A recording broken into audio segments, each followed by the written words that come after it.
deal, but is playing games. It comes as the Pentagon says a ceasefire is not over despite fresh Iranian attacks. Joining us now live is NTD's White House correspondent Iris Tao. Iris, good afternoon. What is the latest? Good afternoon as well, Don. So the Trump administration is now saying that a ceasefire between the U.S. and Iran is still in place. And it comes after the U.S. and Iran on Monday traded fire in the Strait of Hormuz after the U.S. started to help guide commercial vessels through that key waterway by really creating a defense umbrella, as the Pentagon calls it, to help these ships that have been stuck there get out of it. Meanwhile, Central Command announcing that Iran has attacked U.S. commercial as well as Navy vessels using cruise missiles, and the U.S. in response destroyed 8 Iranian fast boats. And President Trump this afternoon saying that Iran knows what to do and what not to do, and also saying that the latest attacks by Iran small boats shows that their military capabilities have been largely diminished. Watch. What do they need to do to violate the ceasefire? Well, you'll find out, because I'll let you know. You know, they fired them in little boats with pea shooters, the pea shooters, little boat with little, you know why? Because they don't have any boats anymore. The Navy is comprised of, they call them little boats, fast right? Boats or little boats. And they're fast, yeah. They're so fast that, that they had 8 of them and they're all gone.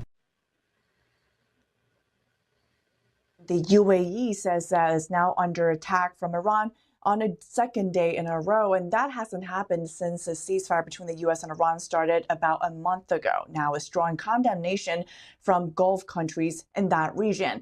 Pentagon also announcing that since a ceasefire started, Iran has fired at commercial vessels at least 9 times, seized 2 container ships, and also attacked U.S. forces more than 10 times. That said, all of them are considered below the threshold that would require the commander-in-chief to declare the ceasefire over and resume major attacks. General Kane this morning calling them low-level kinetics. The president this afternoon saying that Iran does still want to make a deal, but is playing games by acting differently in public versus in private. He also continues to call this conflict a skirmish by the U.S. Watch. We hit an all-time high stock market today, despite that we're in a little skirmish military.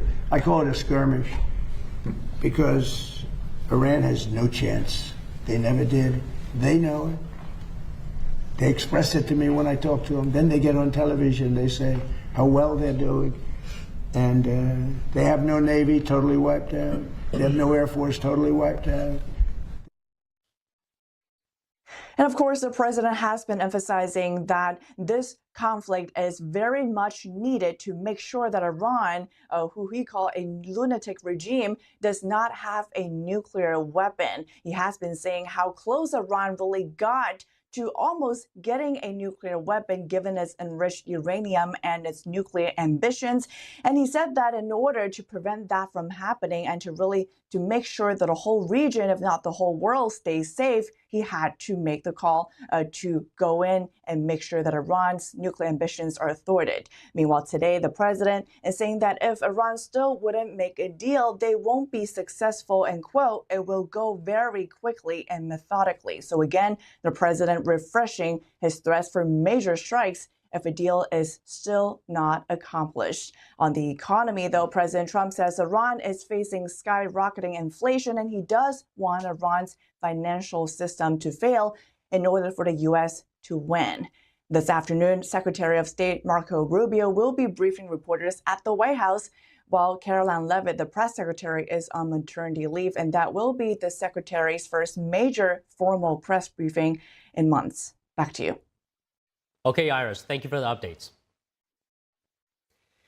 Secretary of War Pete Hegseth today with an update on the situation in Iran, discussing Project Freedom